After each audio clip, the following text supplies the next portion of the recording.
हे दोस्तों, Samuel Langley, ये नाम शायद ही आपने कभी सुना होगा, बट 20th सेंचुरी में एक टाइम था जब ये नाम का न्यूज में आना एकदम आम हो चुका था। ऐसा इसीलिए था क्योंकि उस टाइम पे, और मैं तो बोलूंगा आज भी बहुत से लोगों को लगता है दैट किसी भी ऑर्गेनाइजेशन को सक्सेस पाने के लिए 3 चीजों का होना बहुत जरूरी है। पहला, खूब सारा कैपिटल, एक स्मार्ट टीम और अच्छी मार्केट कंडीशन। फॉर्चुनेटली सैम्यूल के पास ये तीनों चीजें थी और यही रीजन था जिसकी वजह से उनका नाम इतना सुनाई दे रहा था। उन्हें वॉर डिपार्टमेंट की तरफ से $50,000 मिले थे एक फ्लाइंग मशीन बनाने के लिए जो हवा में उड़ सके। मतलब उनको पैसों की कमी नहीं थी।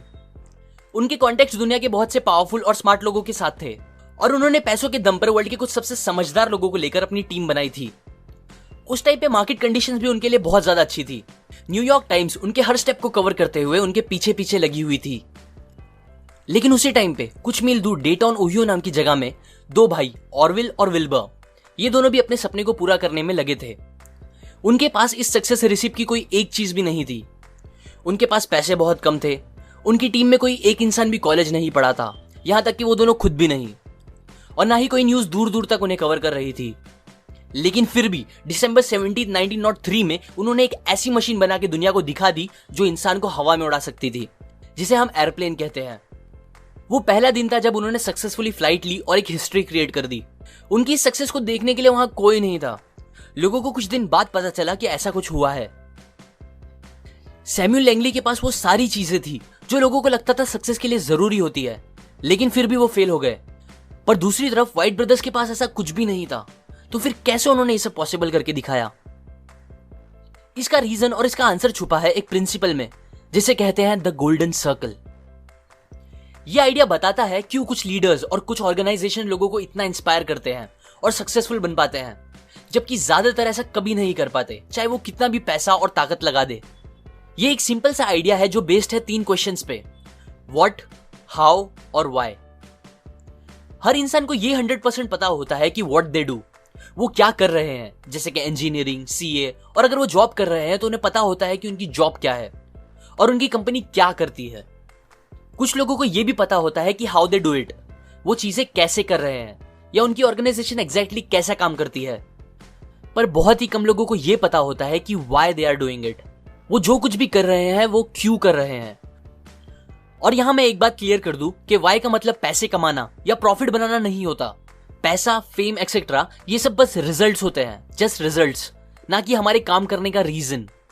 एक्चुअल में व्हाई का मतलब होता है आप जो भी चीज कर रहे हो उसका पर्पस क्या है, आपका मकसद क्या है, आप किस बिलीव के साथ अपना काम कर रहे हो, व्हाट्स योर कॉज, क्यों आपकी कंपनी एग्जिस्ट करती है दुनिया में।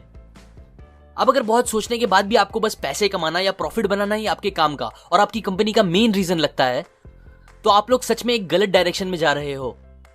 एक स्टडी में पता चला है 87% लोगों को यह नहीं पता होता कि एग्जैक्टली वो अपना जॉब क्यों कर रहे हैं। वो और कोई रीजन नहीं, बस ज़ॉम्बीज की तरह पैसे के पीछे चल रहे हैं।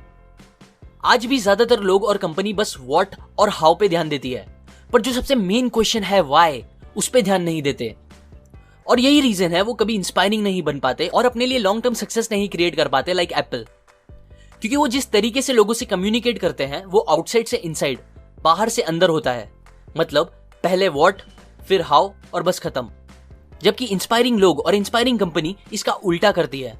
वो इनसाइड से आउटसाइड कम्युनिकेट करते हैं, मतलब अंदर से बाहर। सबसे पहले व्हाई, फिर हाउ और फिर व्हाट। एग्जाम्पल, अगर एप्पल भी दूसरों की तरह लोगों से बाहर से अंदर कम्युनिकेट करती तो उनका मार्केटिंग मैसेज कुछ ऐसा होता, हम बहुत ही स्टाइलिश और ग्रेट कंप्यूटर्स बनाते हैं जो बनते हैं quality material, beautiful design, simple to use और बेस्ट टेक्नोलॉजी का यूज करके। क्या आप एक खरीदना चाहोगे? बस मोस्टली वो व्हाई क्वेश्चन तक पहुंचते भी नहीं। ऐसे ही ज्यादातर लोग और कंपनीज भी जब कम्युनिकेट करती है तो वो बस ये बताते हैं कि वो क्या करते हैं, कैसे करते हैं और कैसे वो दूसरों से बेटर है, और बस ये बता के वो सोचते हैं कि इससे उन्हें लोगों का और कस्टमर्स का अच्छा रिस्पॉन्स मिलेगा।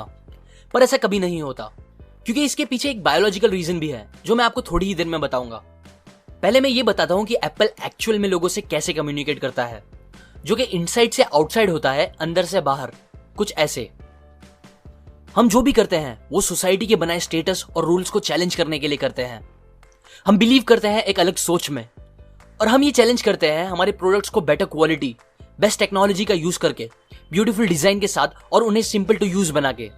अभी हाल ही में हमने कुछ ग्रेट कंप्यूटर्स बनाए हैं, क्या आप एक लेना चाहोगे? ये मैसेज पहले वाले से कितना अलग था, राइट? इस तरीके से कम्युनिकेट करने से ज्यादा चांस हो जाते हैं कि लोग वो कंप्यूटर खरीदेंगे, और ये हुआ बस इंफॉर्मेशन के डायरेक्शन को उल्टा करके। लोग इससे इंस्पायर नहीं होते कि आप क्या कर रहे हो और आपकी कंपनी ने कितना अच्छा प्रोडक्ट बनाया है, बल्कि लोग इंस्पायर होते हैं जब उन्हें आपका एक सॉलिड रीजन पता चलता है कि आप जो भी कर रहे हो वो एक्चुअल में क्यों कर रहे हो।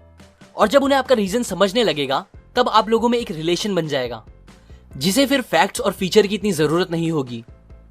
इसीलिए हमारा गोल ये नहीं होना चाहिए कि हम उन सबसे बिजनेस करें जिन्हें हमारे प्रोडक्ट्स चाहिए, बल्कि हमें उनसे बिजनेस करना चाहिए जो हमारे बिलीव में बिलीव करते हो।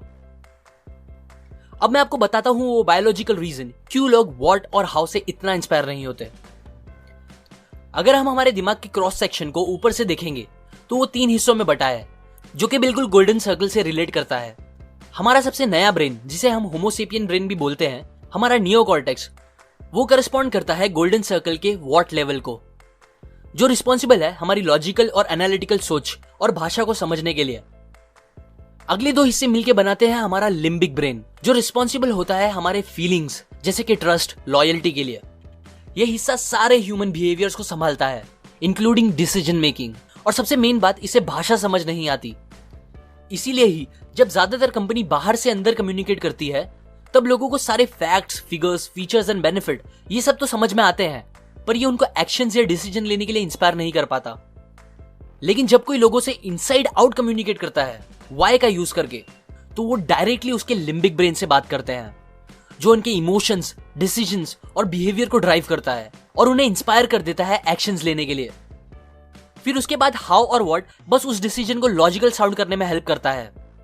यही रीजन है आप कितना भी लॉजिकली किसी को समझा दो कि ये पॉलिटिशियन या ये प्रोडक्ट दूसरे पॉलिटिशियन और प्रोडक्ट से जरा भी अच्छा नहीं है, बट फिर भी वो उसे ही वोट देंगे और वही चीजें खरीदेंगे, क्योंकि उस पॉलिटिशियन या प्रोडक्ट ने डायरेक्टली उनके लिम्बिक ब्रेन से बात करके उन्हें इंस्पायर कर दिया होगा।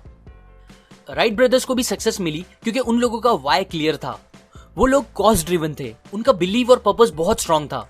वो ये दिल से बिलीव करते थे कि अगर वो एयरप्लेन बना लेंगे तो ये चीज इंसानों के लिए बहुत ज्यादा अच्छी होगी, जो कि दुनिया में बहुत सी चीजें बदल देगी। और दूसरी तरफ सैमुअल्स एयरप्लेन बनाना चाहते थे क्योंकि बस वो अमीर और फेमस हो सके। अब इसकी वजह से हुआ क्या कि राइट ब्रदर्स की टीम खून पसीना एक करके काम करती थी, जबकि सैमुअल्स की टीम बस सैलरी के लिए काम करती थी, क्योंकि खुद सैमुअल्स ही पैसों के लिए ही वो अचीव करना चाहते थे। ये बात मैं इतना कॉन्फिडेंस से बोल रहा हूं क्योंकि जैसे ही राइट ब्रदर्स ने एयरप्लेन बना के दिखा दिया, उन्होंने सीधा क्विट कर दिया। रीजन, वो एयरप्लेन बनाने वाले पहले आदमी नहीं बन पाए और उनको वो डिजायर्ड फेम और पैसा भी नहीं मिल पाया। सो टू कंक्लूड, अगर आपको सच में लोगों को इंस्पायर करना है तो हमेशा हर काम और अपने डिसीजंस लेने से पहले अपना वाई क्लियर कर लो, ताकि आप डायरेक्ट लोगों के लिम्बिक ब्रेन से बात कर सको, और वो भी जेन्युइनली। तभी आप खुद या आपकी कंपनी आगे बढ़ पाएगी। ये आइडियाज मैंने आपको start with why by Simon Sinek से बताई है। इस बुक में और बहुत सी बातें हैं जो बताती है हम लोगों को कैसे इंस्पायर कर सकते हैं, एक अच्छी कंपनी कैसे बना सकते हैं और एक अच्छे लीडर कैसे बन सकते हैं।